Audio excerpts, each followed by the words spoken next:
की बातों को यहाँ क्यों कंपैरिजन करते? दुनिया के लोगों के अपने कर्म कांड हैं, अपने तरीके हैं, अपनी प्रेफरेंसेस हैं, लेकिन हम लोगों को एक सच मिल गया है और हम जानते हैं कि हर एक अपनी मुक्ति स्वयं कर सकता है। दुनिया में लोग वैसे ही ये मान के चलते हैं, पुरुष बिना स्त्री अधूरी, स्त्री बिना पुरुष अधूरा, पर हम तो यहाँ पे जानते हैं मैं स्वयं पूर्ण ब्रह्म हूँ, मैं अधूरा हूँ ही नहीं, मैं खोट में हूँ ही नहीं।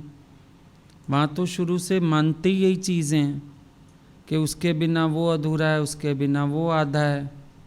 ये अपनी बुद्धि से ही तो लोगों ने बना दिया। कृष्ण को भी कह दिया, राधा को भी कह दिया, शाम के बिना तू आधी, तेरे बिना शाम आधे। शाम आधा होता तो अर्जुन के पास जब गया क्यों नहीं वहाँ राधा को बुला लिया? क्यों नहीं वहाँ जाके उसने बोला कि मैं ऐसे ज्ञान नहीं सुना सकता, पत्नी वामंग में आके बैठेगी तब मैं ज्ञान बोलूँगा। वो तो कहता है अर्जुन को कि मैं ही मैं हूँ, दूसरा है ही नहीं। पांडवों में धनंजय भी मैं हूँ तो फिर राधा भी मैं ही हूँ। राधा कोई मेरे से अलग है क्या? तुम्हें दिख रही है राधा दूसरी है, लेकिन कृष्ण से जाके पूछो तो वो तो कहता है राधा भी मैं हूँ तो कृष्ण भी मैं हूँ, मैं आप पे सर्वव्यापे।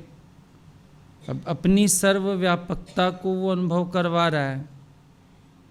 तो वहाँ कर्म कांड की कहानियाँ दूसरी हैं, उन चीज़ों में क्या पढ़ना। निश्चय की बात करो आत्मा के। अब तुम सोचोगे राम जी ने भी सोने की सीता मंगवाई, जब पुल का वो करना था उद्घाटन, जो समुद्र पे पुल बनाया था, तो वहाँ भी सोने की सीता आई। तो सोने की सीता तो रावण की मांग थी, विद्वान था, पंडित था, और राम जी फिर मर्यादा पुरुषोत्तम होके चले। लेकिन उन्होंने ये दिखाया बहुत मर्यादा निभाने के बाद भी मुझे रोना ही पड़ा, यही दिखाया ना। बाकी तुम सोचो कि वहाँ ऐसे क्यों किया, वैसे क्यों किया।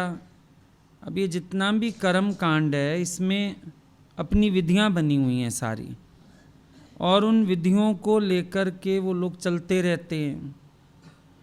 इसमें ये होना चाहिए, उसमें वो होना चाहिए, कन्यादान के समय माता पिता होने चाहिए, फलाने समय फलाना होना चाहिए। ये सारी तो चलती रहती है स्टोरीज। इनमें क्या फंसना, इनको क्या सोचना। तुम्हें जो गुरु आत्मा के निश्चय की बात बता रहा है तुम उसको समझो। वो सब कर्म कांड में तो बहुत कुछ है, लेकिन आत्माकार के लिए बोला कि अगर वो शास्त्रों में लिखे विधि निषेध का भी उल्लंघन कर जाए तो उसको कोई दोष नहीं आता है। आत्माकार निर्दोष है। इवन जो गरुड़ पुराण रखते हैं उसमें भी लास्ट में लिखा है ब्रह्म ज्ञान के जिज्ञासु भी, वो उसके लिए ये शास्त्र नहीं है।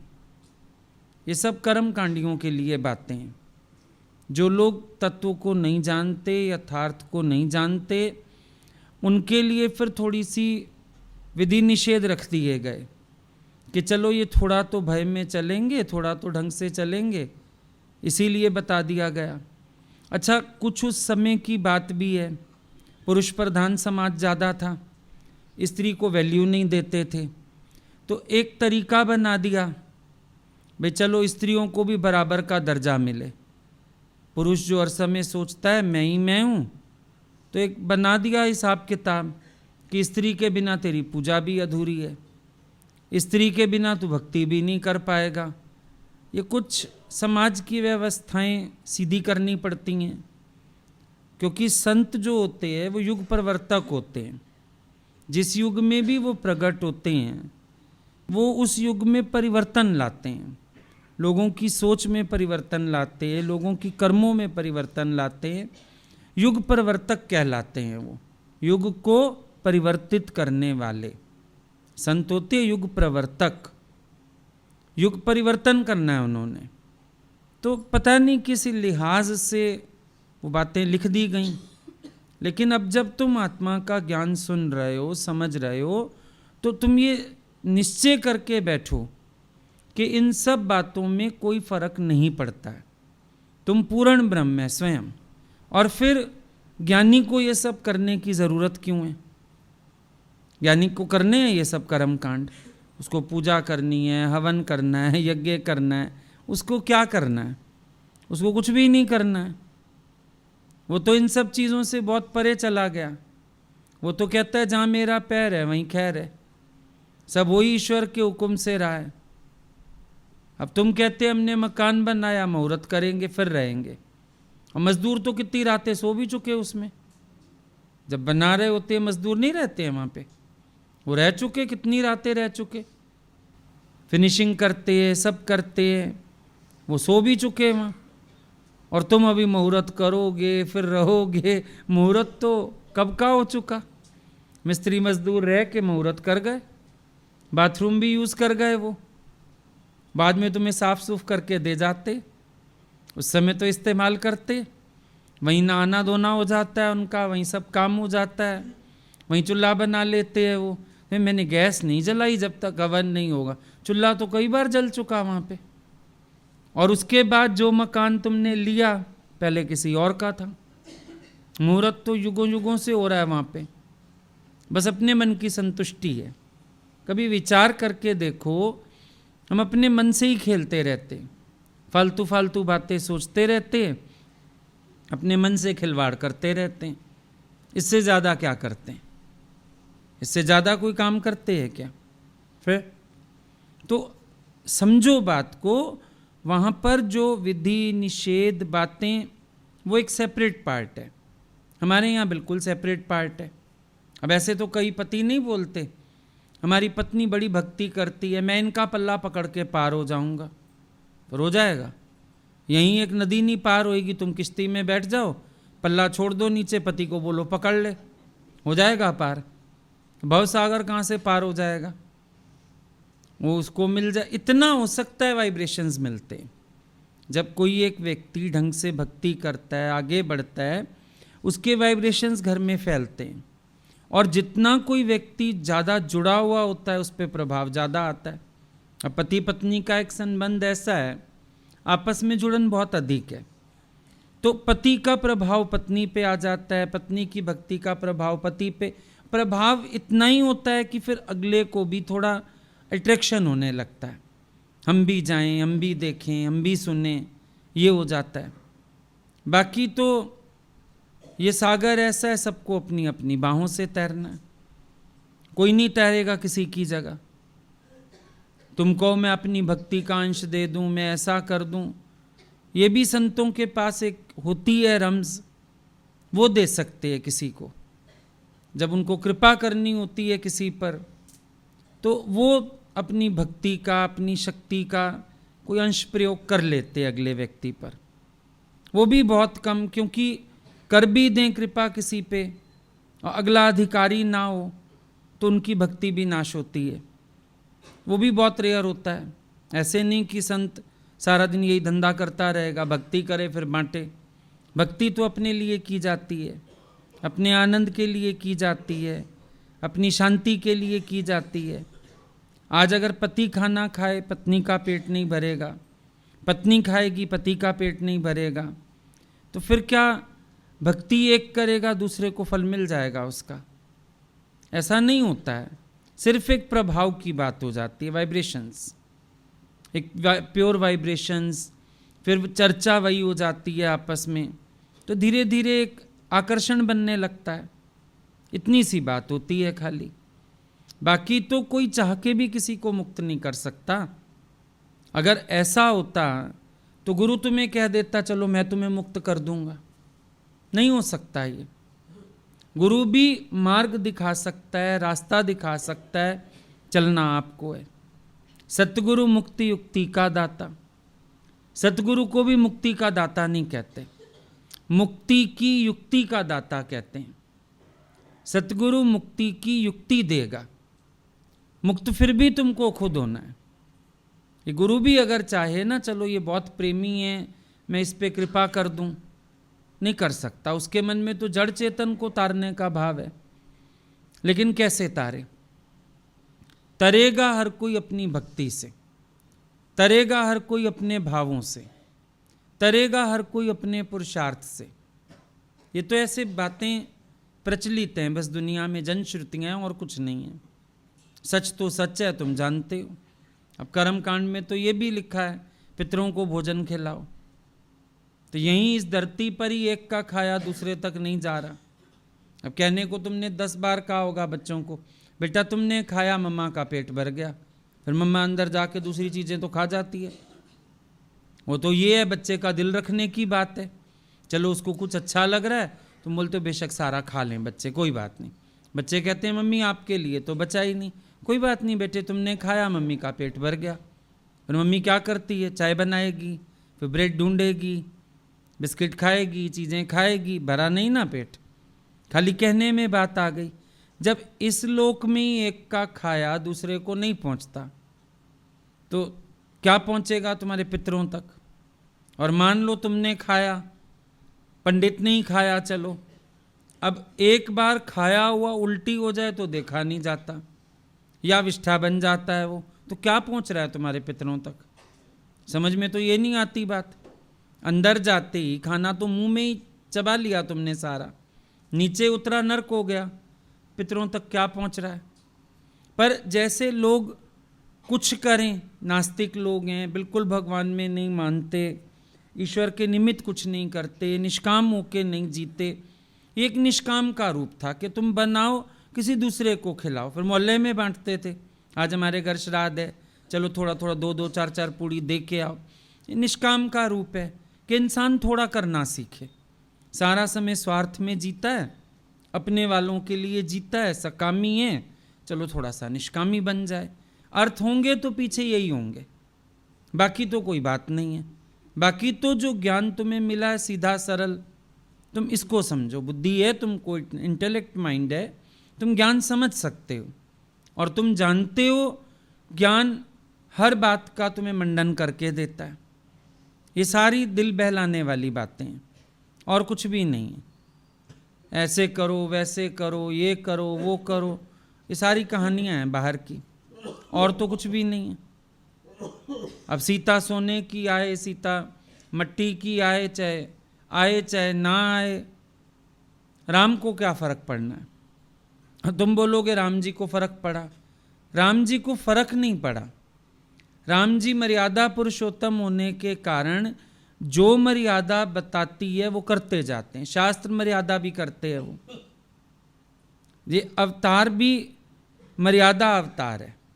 अब कृष्ण का लोक संग्रह का अवतार है, वहाँ कोई मर्यादा नजर नहीं आएगी तुम्हें। गुरु नानक देव का लोक संग्रह का अवतार है, लेकिन राम जी का मर्यादा अवतार है। तो मर्यादा में वो बड़ों की भी मर्यादा करते हैं, पितरों को भी जल देते हैं। दशरथ जी मर गए, श्राद्ध करते, अब लोग पूछते हैं राम जी ने भी तो पितरों को जल दिया। अब वो मर्यादा अवतार है, तो उन्होंने एक सांसारिक व्यक्ति की मर्यादा करके दिखाई कि सांसारिक व्यक्ति ऐसी ऐसी मर्यादाएं किया करेगा। उन्होंने वो दिखाया। फिर शास्त्र विजूद मर्यादा भी करके दिखाई कि ऐसे रावण ने अगर कहा कि सीता की ज़रूरत पड़ेगी नहीं तो आप पुल का मुहूर्त नहीं कर सकते, तो चलो सोने की सीता बना ली। अब वो भी अब बातें हैं सारी, वहाँ कारीगर बैठे थे, सोने की सीता कोई देखने गया था, बातें हैं सारी। वहाँ राम जी के पास 1 टका नहीं है, सोने की सीता किसने बनवाई? क्या रावण ने बनवा दी? रावण इतना दानवीर हो गया, राम जी को सोने की सीता बनवा देता है। और कईयों में आता है सोने की सीता, कई जगह कहते हैं रावण सीता को साथ लेके आया था, हवन कराने के समय सीता को लाया था साथ, और उस समय मुहूर्त करा के फिर सीता को वापस ले गया। कई जगह ये भी कहा जाता है। अब ये जनश्रुतियाँ हैं, इनमें उलझने की कोई बात ही नहीं है, क्योंकि हमको ना वो हवन करने हैं, ना कर्मकांड करने हैं, ना हमको कोई दूसरे तीसरे की ज़रूरत है। और गीता में भगवान ने एक बड़ी अच्छी बात बोली, ज्ञान यज्ञ सर्वश्रेष्ठ है। सारे यज्ञ बता के कहते हैं ज्ञान यज्ञ सर्वश्रेष्ठ है। अब जब ज्ञान यज्ञ सर्वश्रेष्ठ है तो इसमें हमें कुछ भी नहीं चाहिए, ना समिधा चाहिए, ना द्रव्य चाहिए, पैसा नहीं चाहिए, कोई लकड़ी और वो समिधा जो होती है उसकी वो भी नहीं चाहिए, अग्नि भी नहीं चाहिए। ज्ञान यज्ञ सर्वश्रेष्ठ है और ये तो अकेले ही कर सकते हो। यहाँ बल्कि दूसरे को बिठाना निषेध है। यहाँ अगर तुम दूसरे को साथ रखोगे तो हम तुम्हें बोलेंगे जब तक तेरी इसमें आ सकती है तुझे ज्ञान नहीं लगेगा। यहाँ बात ही उल्टी है बिल्कुल। यहाँ पर हम वो बात करते ही नहीं हैं। यहाँ हम कहते हैं गमले सहित भगवान पे थोड़ी चढ़ोगे। यहाँ तो हम तुम्हें कहते हैं सबको छोड़ के अपनी मैं भी छोड़ के आ जाओ। यहाँ तो ये है। फिर अब जिस यज्ञ के लिए जैसी ज़रूरत है वैसा करते चलो। जैसा यज्ञ है, जैसी ज़रूरत है, जैसा करना है वैसा करो, उसमें क्या परेशानी है। जो आवश्यकता है वो हो जाता है, बात खत्म है। अब वहाँ क्या होता है, यहाँ क्या होता है, तुम जिस मार्ग पर चल रहे हो वहाँ की बात पकड़ो। अब स्कूल में तुम यूनिफॉर्म पहन के जाते थे, कॉलेज में तुम्हें कुछ भी पहन के जाओ, कैजुअल ड्रेस कोई भी पहनो, कोई कुछ नहीं कहेगा। कोई कलर पहनो, कैसे सैंडल पहनो। वहाँ तो रोज़ शूज़ भी चेक होते थे, ब्लैक शूज़, प्रॉपर स्कूल वाले शूज़ है कि नहीं। जब नए नए स्पोर्ट्स शूज़ चले थे कई बच्चे पहन आते थे, देखो क्लास में ब्लैक, या जिस दिन वाइट पहनने होते थे टीचर उतरवा देता था शूज़, पनिशमेंट मिलती थी कि प्रॉपर स्कूल शूज़ पहन के आओ। अब कॉलेज में तुम जो मर्जी पहन के जाओ। तो स्कूल के अपने रूल, कॉलेज के अपने रूल, अब कर्म कांड के अपने नियम कानून। यथार्थ ज्ञान में कुछ है ही नहीं।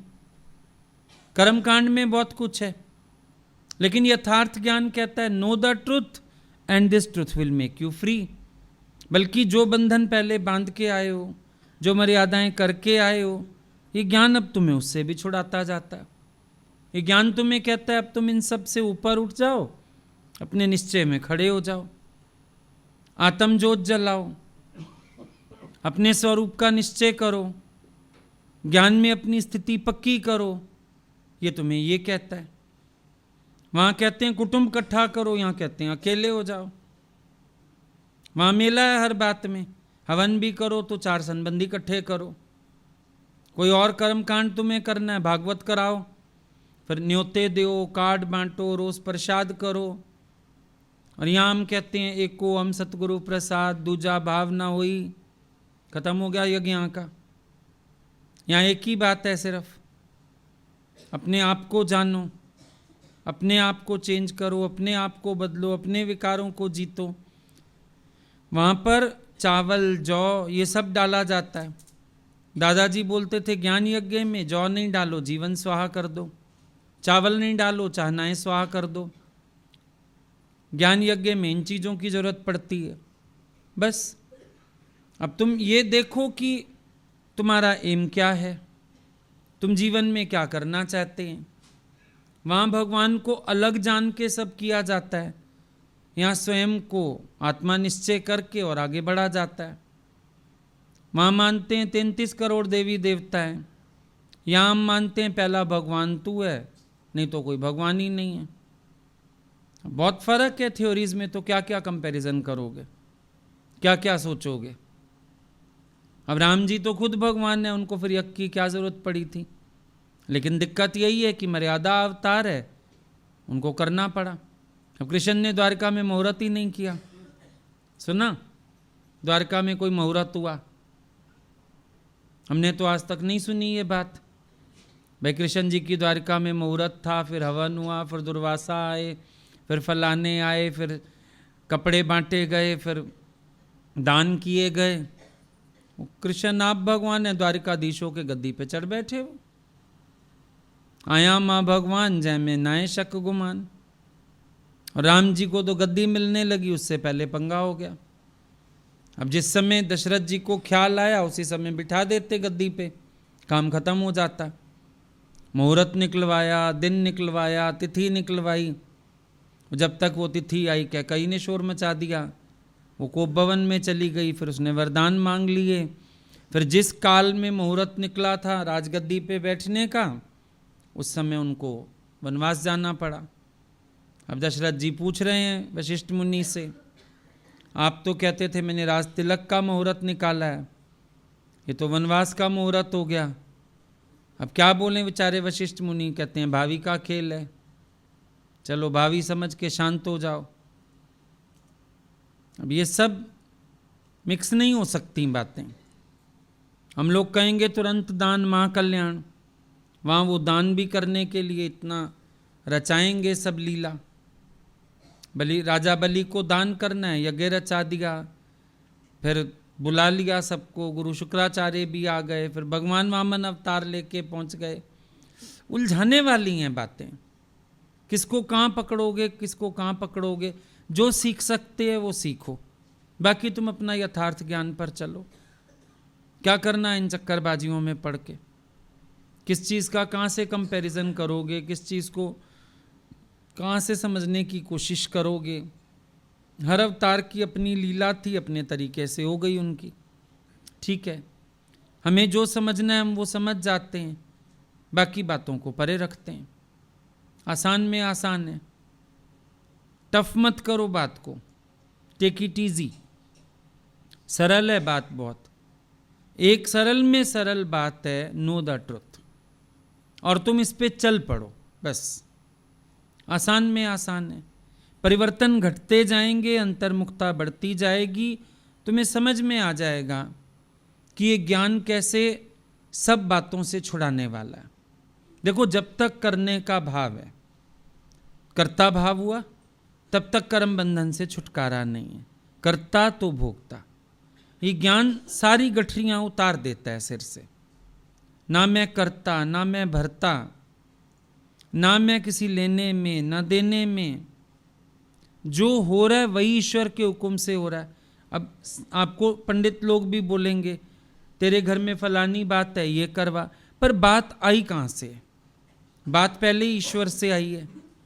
अब फिर हम सोच रहे हैं हम यज्ञ करें, कुछ काम करें, तो शायद हमारा कट जाएगा हिसाब किताब।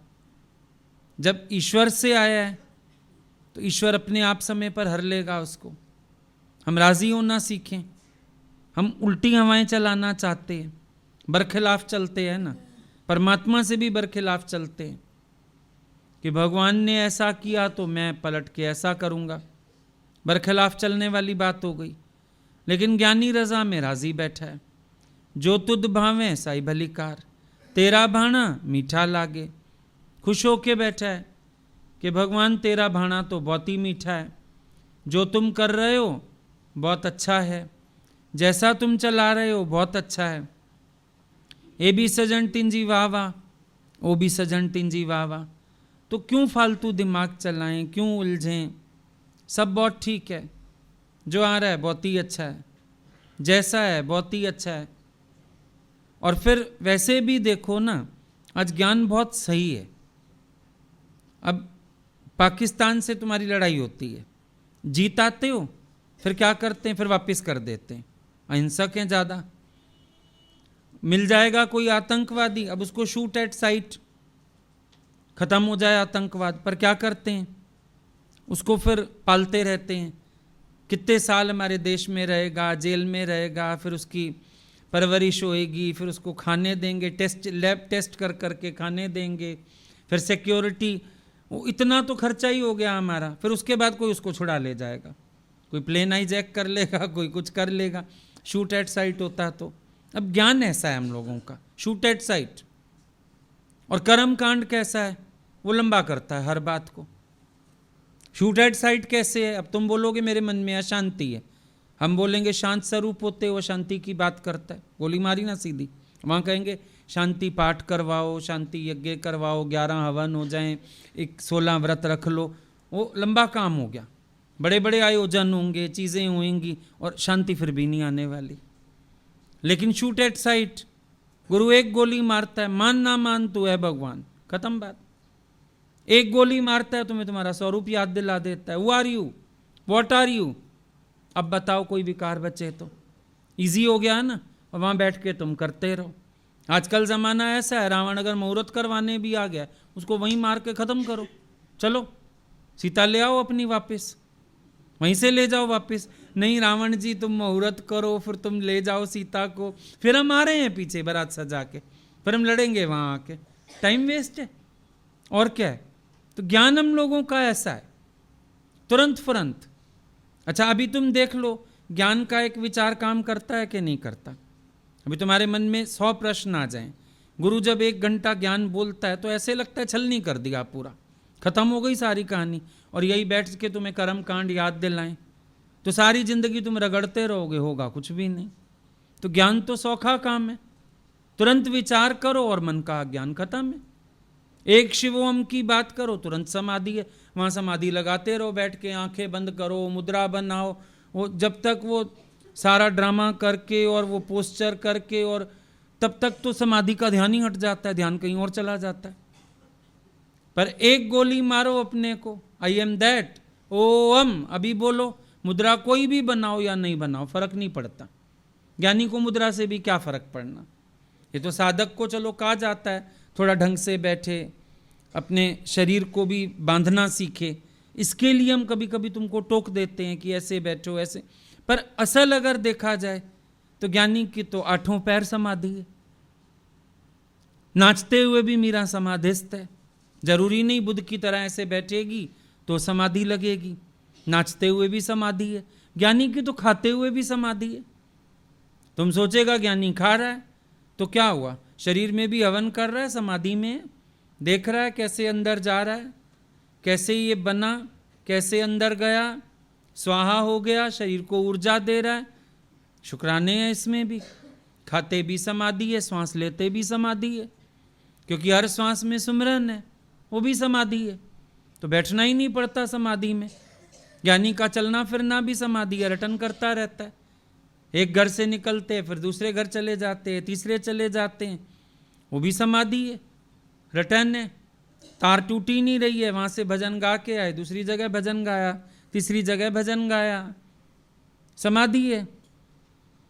जहाँ पैर पड़ता है वहीं समाधि है, जहाँ चलता है वही परिक्रमा है, जो खा लेता है वही प्रसाद है, दिक्कत ही नहीं है कोई। और उसमें तो इतने लंबे चौड़े काम है, थक ही जाए इंसान। वो हवन करने से पहले ही वो पानी देते हैं, फिर उसको यहाँ लगाओ, यहाँ लगाओ, यहाँ लगाओ, यहाँ लगाओ, यहाँ यहाँ क्या करते रहते हैं। शुद्धि हो रही है। जिसने मन ही ना शुद्ध किया उसको गंगा जल से नहला लो चाहे। मन की शुद्धि नहीं है, बाहर से तुम गंगा जी में नहा के आ जाओ, क्या हो जाएगा उससे। लौकी 68 तीर्थ नहाई फिर भी कड़वापन नहीं जाई। कड़वापन तो अंदर का जाना चाहिए, विकार तो अंदर के खत्म होने चाहिए। बाहर से क्या होता है, अब शुद्ध हो गए तुम, बाहर से तुमने यहाँ पानी लगा लिया, सारा एक एक बूंद लगा देते, ऐसे ऐसे हो गए शुद्ध। ऐसे तो तुम नहा के आए हो अभी हवन में बैठने से पहले, फिर नहाए हुए को फिर शुद्ध कर रहे हैं। पर जल धोवे देह बहु अनित, गुरु नानक साहब का वचन सुनो, जल धोवे देह बहु अनित, शुद्ध कहाँ होवे काची भित। जैसे कच्ची मिट्टी की दीवार है, उसको अगर हम पानी से धोएंगे कीचड़ फैलने वाली है, शुद्ध तो होने वाली नहीं वो दीवार। वही इसकी स्थिति है, कच्ची मिट्टी का शरीर है, जितना मर्जी धो लो, नहला लो। गर्मियों में रात को भी नहा लेते हैं, फिर भी सुबह उठते हो 9 ही द्वारों से कचरा निकल रहा। रात को नहला धुला के सुलाया इसको। गर्मियों में अक्सर होता है ना, सोते टाइम लगता है नहा लें, फ्रेश हो जाएंगे, ऐसे गर्मी लग रही है, ऐसे हो रहा है, पसीना है, भले एसी वेसी आ गए हैं तो भी एक नहाने की फ्रेशनेस अपनी है, नहा लेते हो। अब रात को नहला के सुलाया, सुबह उठते ही देखो आंख से भी मैल निकलता है, नाक से भी मैल निकलता है, पानी भी नहीं पीना चाहते हो ब्रश किए बिना, 9 ही द्वारों से कचरा बह रहा है, तो शुद्ध कहाँ होवे काची भित।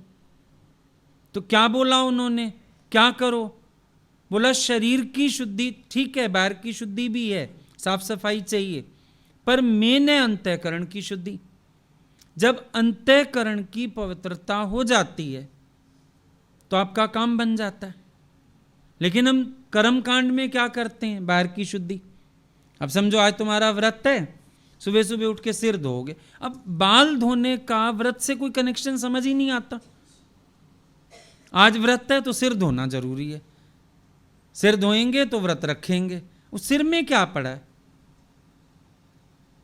सिर में क्या पड़ा है, बालों में क्या पड़ा है। असल तो अपने दिमाग को ठिकाने रखो, वो नहीं शुद्ध है। पर बाहर से हम सारी शुद्धि करते हैं।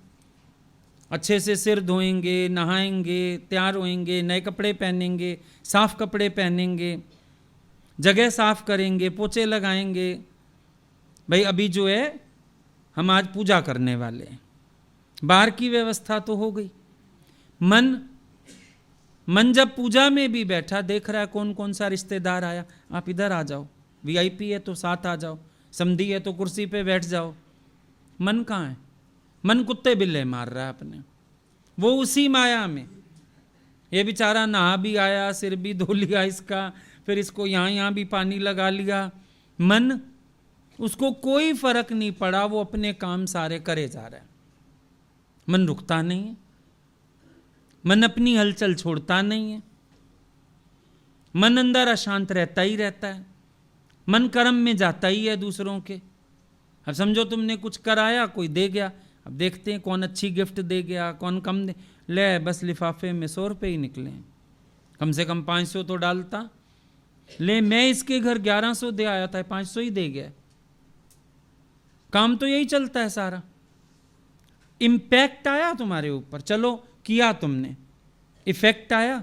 इफेक्ट तो 2 मिनट का भी नहीं आता, क्योंकि पंडित जी बोलते रहते हैं, आपकी आंखें घूमती रहती हैं, आप इधर देखते हो, इधर देखते हो, मुंह नहीं बोल रहा ना, मन तो बोले जा रहा है, बोले जा रहा है, मुंह ही तो नहीं बोल रहा।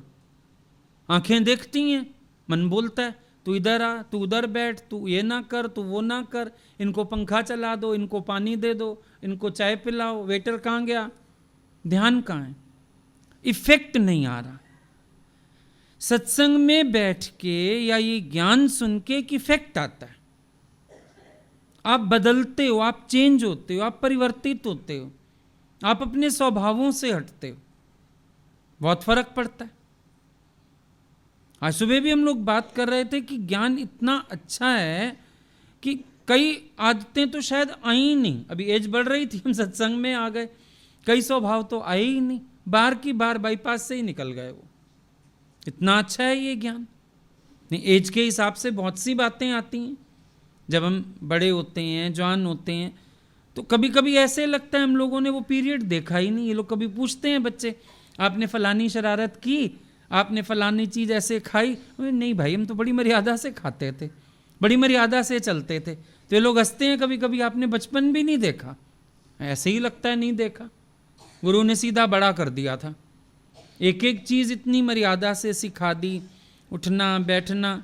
कभी हमको याद ही नहीं, मेहमान बाहर निकला, हम लोगों ने प्लेट चाट ली वो पीछे से, बच्चे करते हैं ना भाई, मेहमान बाहर निकला, जब तक मम्मी पापा छोड़ के अंदर आए प्लेटें साफ, हम लोग कभी एक पीस भी नहीं खाया होगा ऐसे, कोई याद ही नहीं है कभी ऐसा कुछ किया हो, कोई शरारत करी हो, कुछ टूटा भी हो, कभी डांट खाई हो तोड़ फोड़ के लिए। पढ़ाई का वास्ता गुरु देता था, मेरी बेइज्जती मत करवाना, अपने आप ही पढ़ते रहते थे, कोई डांटता ही नहीं था, पढ़ो पढ़ो पढ़ो, किसी ने कहा ही नहीं, उल्टा डांट पड़ती थी, बंद करो किताबें, सो जाओ, कितना पढ़ना है, उल्टा हिसाब था। तो ये फर्क तो पड़ता है ज्ञान से बहुत ज़्यादा, उन चीज़ों से फर्क नहीं पड़ता। वहाँ हम सोचते हैं हम भगवान के निमित्त कुछ करे आए, काम खत्म हो गया। लेकिन यहाँ बैठ के ऐसे लगता है सारा ज्ञान मेरे लिए और मेरे परिवर्तन के लिए चल रहा है। Change change change. अपने घर में भी हम लोग इतनी शाई नेचर से रहते थे, जैसे कोई बड़ा मर्यादित व्यक्ति, आज तक भी यही हाल है। कभी हाथ ही नहीं पड़ता किचन में जाके एक बिस्किट भी उठा के खा लो, मांग के खाते हैं, भैया एक बिस्किट दे दो, भूख लगी है या कोई बात हो, घबराहट हो रही है, एक आधा बिस्किट दे दो। हिम्मत ही नहीं पड़ती किचन में चले जाओ, कुछ उठा के खा लो अपने आप, कुछ पी लो अपने आप। तो ये ज्ञान में असर है। देखो, ऐसा नहीं कोई मना है या गुरु ने कभी मना किया था, लेकिन ऐसे समेटते समेटते अपने को सिमटाव हो गया। ये डायरेक्ट इफेक्ट हुआ ना ज्ञान का, गोली लगी सीधी जाके, क्योंकि पूरा टाइम जो गुरु के वचन खुब जाते थे ना, अंतर्मुखता का एक ओहरा बना रहता था, पूरा समय अंतर्मुखता। चोट लग जाती थी अंदर उनकी किसी ना किसी वचन की। संतो बाहर घाव ना दिखई, पर मैं अंदरों चकनाचूर, वारी गई सतगुरा। तो अंदर कोई ना कोई चोट रोज लग जाती थी। आओ अपनी समाधि में, अपनी चुप्पी में, मुंह ही नहीं खुलता था, खाने कोई दिल नहीं करता था, एक कोने में अकेले बैठे रहो बैठे रहो। ये तो गुरु को जब स्थितियां पता चली, गुरु बोले मेरे पास आओ, ऐसी हालत हो रही है तो तुरंत मेरे पास आओ।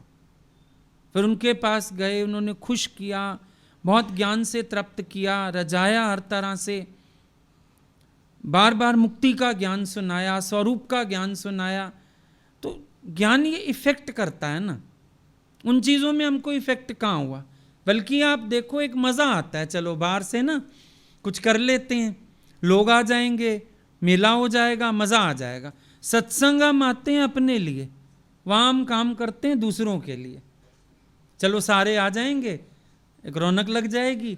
अब कीर्तन वीर्तन करवाते हैं, किस कोई बैठता है कीर्तन में, वो माइयाँ कीर्तन करे जा रही हैं, तुम कहाँ हो, जागरण वाले वो जागरण करे जा रहे हैं, तुम कहाँ हो। तभी तो बेचारे मंडली अपनी लेके आते हैं। फकीर निकलता है ना सवेरे घर से, थोड़ी चिल्लर डाल लेता है अपने ही उसमें, जो उसके पास बर्तन रहता है ना कटोरा, उसमें चिल्लर डाल के निकलता है। ये जो भजन करते हैं, कीर्तन करते हैं, हम लोग कहीं चलते हैं, हम थोड़े से अपने ले जाते हैं चिल्लर साथ, कि लोग सुने ना सुने, तुम लोग तो सुनोगे, चिल्लर साथ लेके चलो भाई कटोरे में थोड़ी सी, ताकि ये लोग तो होंगे और कोई सुनेगा नहीं सुनेगा। वो अपनी मंडली ले आते हैं, आपस में गाते रहते हैं, तुम सुनो ना सुनो। उस दिन भी कोई आया था, जागरण करते हैं वो, तो मैंने कहा आपका जल्दी ख़त्म हो गया बहुत, चौकी तो रात को 11-11, 12-12 बजे, आपने 10 बजे ही भोग डाल दिया। मिलने आ गए घर में, पहचानते थे तो हमारी सोसाइटी में था उनका, तो आ गए। बोला हमको लगा आपका घर इधर है, हम मिलें आपसे, अच्छी बात है आ गए। मैंने कहा जल्दी ख़त्म कर दिया आपने। बोले कुछ लोग तो आपको पता है आजकल सुनते नहीं, घर वाले भी नहीं सुनते। कहा फिर आप क्या करते हैं? बोले हम भी पब्लिक को करते हैं, पीठ दरबार की तरफ मुंह कर लेते हैं, अपने भाव अर्पण करके भोग डाल देते हैं। क्या करें बेचारे, क्योंकि पब्लिक को तो सुनना ही नहीं, और घर वालों को तो वैसे ही नहीं सुनना, उनको तो मेहमान नवाजियाँ निभानी है। भगवान नवाजी तो निभानी नहीं किसी को। भगवान तो जानते हैं नाराज नहीं होगा, वो तो मूर्ति है, उसने क्या नाराज होना। पर समधी नाराज हो गए तो, भाई बहन नाराज हो गए तो, फलाना ऐसे हो गया तो, ये झंझट बहुत सारा होता है। तो सारा ध्यान तो वहीं होता है सबका। बता दो कहाँ ध्यान होता है इंसान का, वहीं ध्यान होता है, सबका ध्यान वहीं लगा पड़ा है। कोई अपना उद्धार चाह, ये तो सत्संग में शक्ति है, क्योंकि हम तो सत्संग छोड़ के उठ जाते हैं। तो मेहमान नवाजियाँ कर लो, हम जा रहे हैं। तो बेचारे मेरे डर के मारे सत्संग में पड़े रहते हैं चुपचाप, वरना तो सबका यही हाल है। सबका जीना हो मरना हो, सबको पब्लिक को मुंह देना है। अब पहले देखो डेथ वेथ होती थी तो कितना सब सिंपल कपड़ा पहन के और पुराना सा पहन के क्रिया वगैरह में जाते थे। आजकल क्रिया के लिए स्पेशल सूट सिलवाती हैं बहुएं, बेटियां कहेंगी नया सूट तो पहनना पड़ेगा ना, इतने लोग आएंगे अच्छा नहीं लगेगा। वो देखो चमचमाते कड़क सिल्क के सूट, और कैसे कैसे कहाँ चले गए लोग, दिखावे में। मतलब किसी का मरने में भी दिखावा, जीने में। एक के घर तो उस दिन गए, जवान डेथ थी हालांकि, इतना उसकी बुरी हालत हो रही, जिसके हस्बैंड की डेथ हुई थी। हमको फ़ोन आया, हम लोग चले गए, बहुत मुश्किल से संभाला उसको, जाके ऐसे लग रहा था पागल ही हो जाएगी। तो आई उसकी नंद, मतलब जिसकी डेथ हुई थी उसकी बहन। हम तो समझे कोई मॉडल आ गई है कहीं से, पता नहीं कौन है माई। वाइट सूट, वाइट चूड़ियाँ, वाइट बिंदी, वाइट पर्स, वाइट चप्पल। मैं कहूँ ये इस समय ये हीरोइन कौन आ गई है इनकी, कोई रिश्तेदार है कोई? बोले बहन है।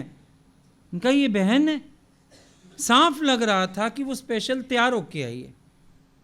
आई किस लिए? मुर्दा अभी उस टाइम घर आया है, फूकने जाना है शमशान घाट, और वो ऐसे आई है। तो इंसान को तो हर जगह दिखावा, हर जगह दिखावा। कहीं पर भी कोई ना तो अंदर के कंसर्न रह गए हैं, ना कोई भावनाएं रह गई हैं।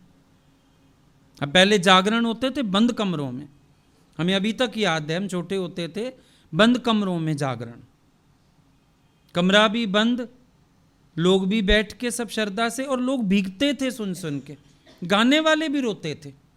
अभी तुम आजकल देखो, सारी रात तो कोई बैठ ही नहीं सकता। पहले तो जागरण सिमट के चौकी बन गए। अब चौकियों में क्या हो रहा है, स्नैक्स, लोग इनवाइट करने आते हैं ना, आप आइएगा ज़रूर। हम कहते हैं हम क्या करेंगे आके, हमारा कोई काम नहीं। आप आइएगा, थोड़ी देर आइएगा, स्नैक्स चलते रहेंगे साथ साथ, वो करते रहेंगे अपना, हम आपके साथ बैठेंगे, स्नैक्स चलेंगे, डिनर बाद में होगा। और कहाँ कोई मुंह नहीं जूठा करता था कीर्तन में, जागरण में। तो रूप क्या बन गया, आप खुद देखो, क्या रूप बन गया चीजों का। कर्म कांड में भी लोगों ने विधि निषेध तोड़ दिए सब, क्योंकि भक्ति किसी के अंदर रह नहीं गई। सिर्फ एक कबीर के सिर पे कलगी मिलेगी, बाकी सारे तो मौत भी एंजॉय करे पड़े। मसां तो मिले हैं, कोई मरा है, पूछ लें किसकी बेटी कुआरी, किसका बेटा कुआरा, किसकी शादी हुई, किसकी नौकरी लगी, किसका क्या हुआ क्या ना हुआ, यही सब होता रहता है। पर ये ज्ञान, ये तुम्हें जीवन की एक सही दिशा देता है, राइट अप्रोच अपने उद्धार की। क्योंकि देखो, ना सुनते हुए भी ना अंदर चोटें तो लग जाती हैं। सत्संग में अगर तुम एकाग्रता से बैठ जाओ, भले तुम ना भी बदलना चाहो तो भी ये ज्ञान तुम्हें मजबूर तो कर देता है। सोचो, तुम पहले दिन बदलने के लिए थोड़ी आ गए थे, लेकिन बैठते बैठते ज्ञान मजबूर कर देता है। Change your self, change your self. अरे तुम सुनते ये हो, करते ये हो। अब चाहे मजाक में ही लो, रावण मैनेजमेंट, दुर्गा मैनेजमेंट रोज चल रहा है और सारा दिन सब यूज करते रहते हैं, तो अंदर चलता होगा ना, ये रावण मैनेजमेंट है, नहीं करना, किसी की बात नहीं काटनी, किसी की बात पे ऐसे नहीं करना। खेल खेल में ही सही उतर तो गया ज्ञान। कंचे ही खेले आके टीचर ने, पर कहता है इस पे मैं तुम्हारे नाम का एक स्पेलिंग लिखूंगा, एक अपना। स्पेलिंग ये क्या होता है? देख, तेरा अमित नाम है, ए लिख देता हूँ, मेरा चेतन नाम है, सी लिख। अब ये ए क्या है, सी क्या है? अच्छा रुक, ABC बता देता हूँ तेरे को। फिर अच्छा 5 कंचे तेरे, 4 मेरे। अब ये 5 और 4 क्या? अच्छा चल गिनती बताता हूँ, 1 2 3 4। खेले तो खेल, पर खेल खेल में पढ़ाई हो गई। अब कभी कभी सत्संग में आप लोगों को भी लगता है कि बाहर का तो कुछ है ही नहीं, ना हाथ जोड़ना, ना पैर पड़ना, ना कुछ और करना। आप लोगों को भी कभी कभी विचार आता होगा कि कुछ है तो है नहीं, बाहर से तो हम भगवान के लिए कुछ कर ही नहीं रहे। करना ही नहीं था भगवान के लिए, करना अपने लिए था। यही तो तुम्हारी गलती थी। भगवान तो जब जब प्रकट हुए वो अपना कल्याण कर गए। राम जी वशिष्ठ मुनि से कल्याण कर गए, कृष्ण जी संदीपनी से कल्याण कर गए, गुरु नानक देव जी तो नदी में ही डूब गए, अपना बाहर निकले, जपजी साहब शुरू हो गए। वो तो अपने लिए कर गए। अब जो करना है हमें अपने लिए करना है। और हम सोचते थे हम भगवान के लिए कुछ कर रहे हैं, बड़े खुश होते थे। आज हमने भगवान के लिए कुछ किया। क्या किया भगवान के लिए? भगवान की रामायण रख ली, भगवान का कीर्तन कर दिया। तो तेरा की, अभी यहां बैठ के तुम हमें हमारी प्रशंसा सुनाओ, उससे क्या होगा? पर कीर्तन कैसा हो? जी मचले बच्चे की तरह, दौड़े बच्चे की तरह भगवान की तरफ। कल बताया था ना, संत से पूछा हाथ ऊपर करके कीर्तन क्यों करता है? तो मचले ना दिल, ऐसा उमंग जागे, प्रेम जागे, भाव जागे। संत कहते हैं बच्चा मां को देख के मचलता है, हाथ ऊंचे करता है, उठा लो। तो मैं भी हाथ ऊंचे करके कीर्तन क्यों करता हूं? मेरा दिल मचलने लगता है। हरि आ जाओ, हरि अपना लो, मुझे अपना बना लो, तुम मेरे बन जाओ। मुझे भी अंदर से वात्सल्य आता है भगवान के लिए। हाथ ऊंचे कर कर के बच्चे की तरह मैं उसको कहता हूं, तू मुझे उठा, मुझे अपना बना, मैं तेरा प्रेमी बन जाऊं, तू मेरा बन जा स्वामी।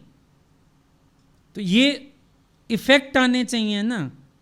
कोई भी काम करते हो, देखो एक बच्चा भी स्कूल जाता है तो आप थोड़े टाइम में एक्सपेक्ट करने लगते हो कि वो एटिकेट्स वाला हो जाए।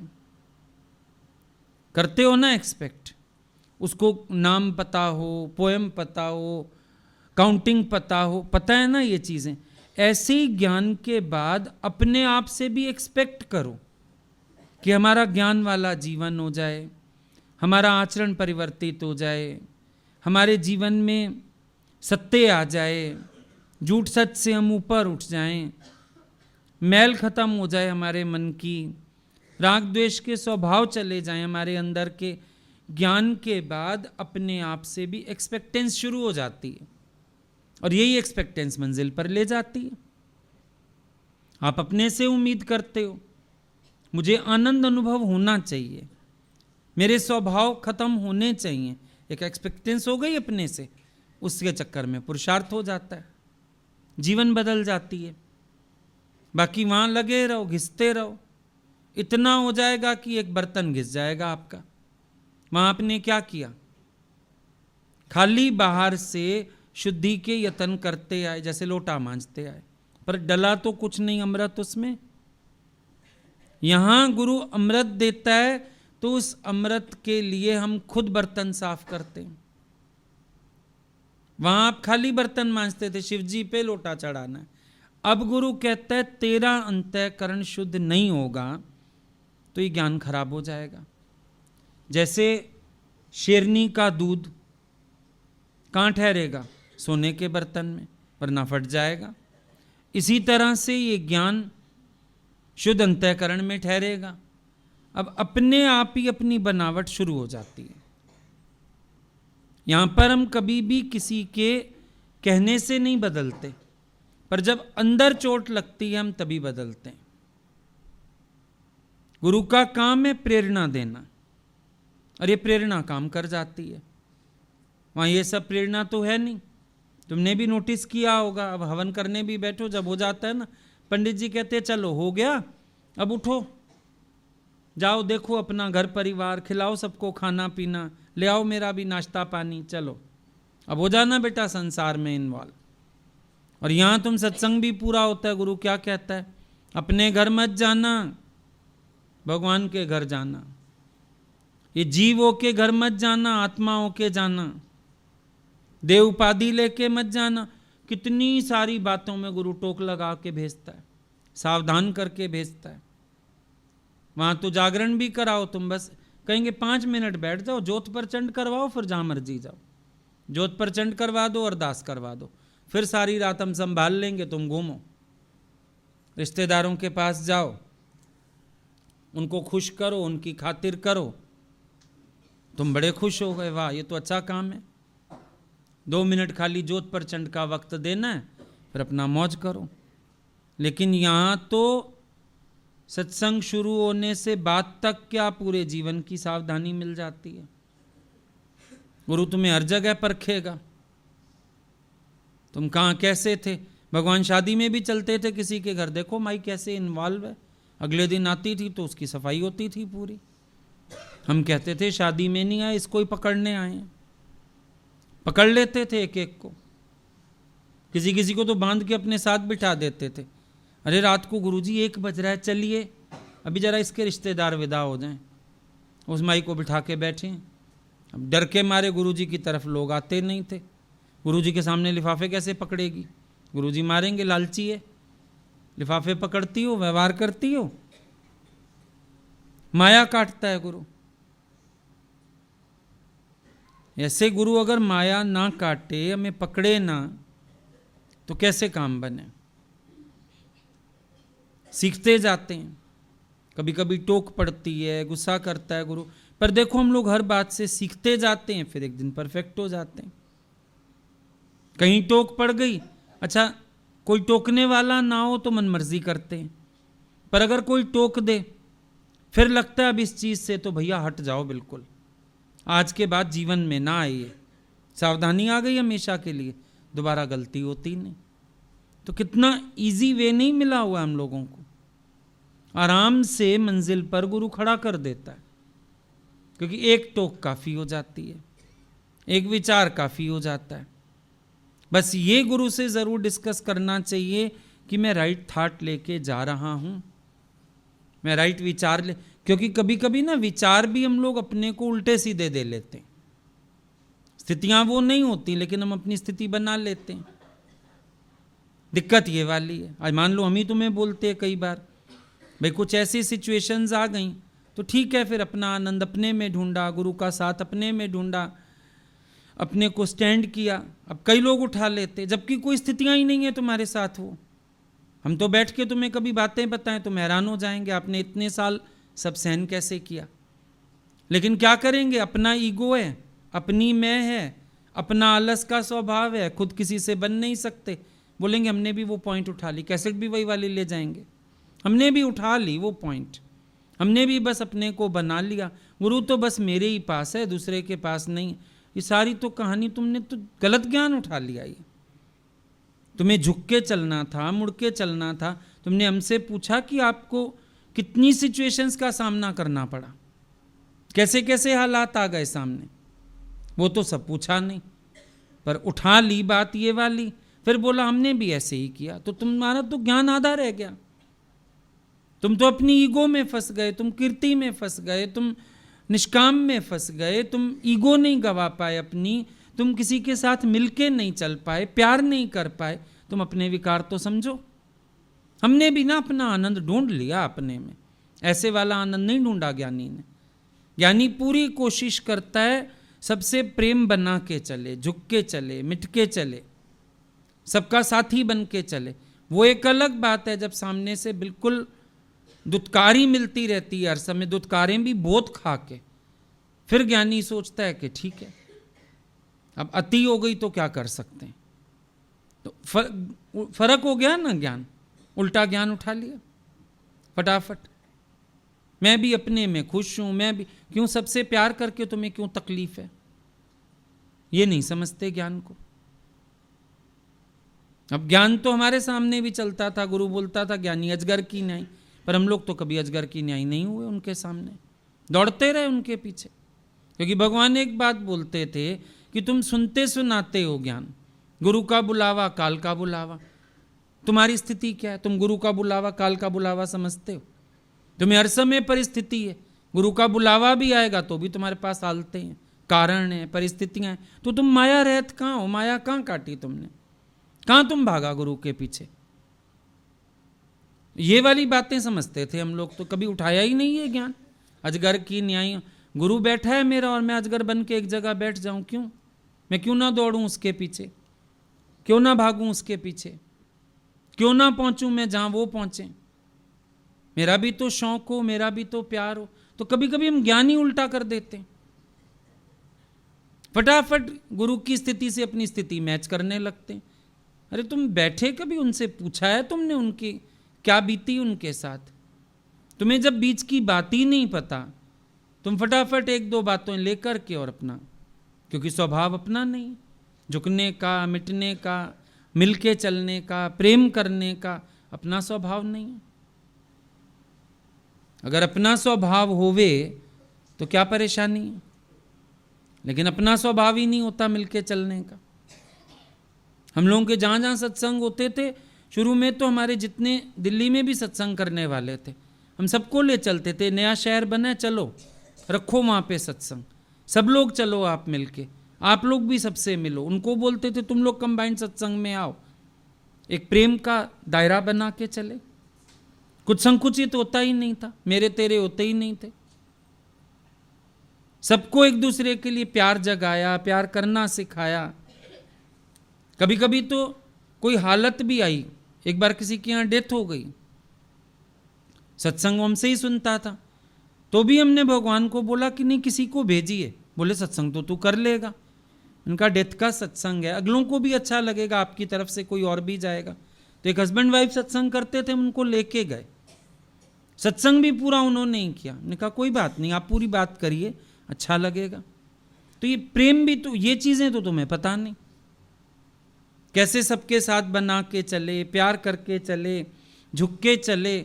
खुद सत्संग में अपना सत्संग कम करते थे, कभी फलाना आए, कभी फलाना। और कंबाइंड सत्संग में भी तुमने देखा ही होगा, पहले इसको माइक दो, पहले उसको दो, हम तो बात ही नहीं करते थे, करी तो 2 मिनट करी। वो सब तो सीखा नहीं, उल्टा पुल्टा ज्ञान सारा सीख लिया।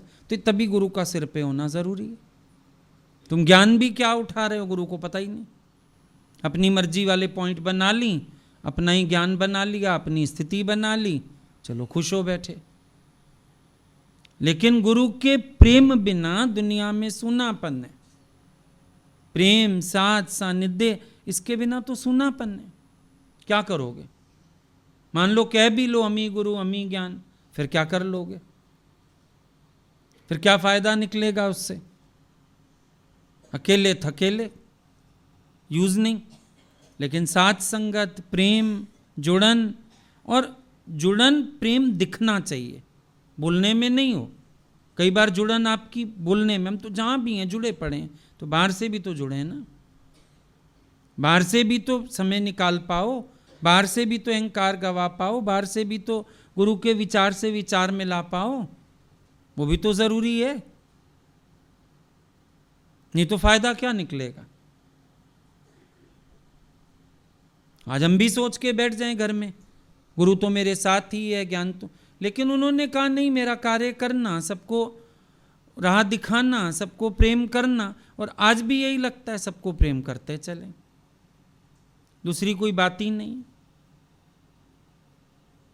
एक एक वचन गुरु ने ऐसा सुना दिया, अंदर प्रेम ही प्रेम रहता है, दूसरा भाव ही नहीं आता, नफरत ही नहीं होती किसी से।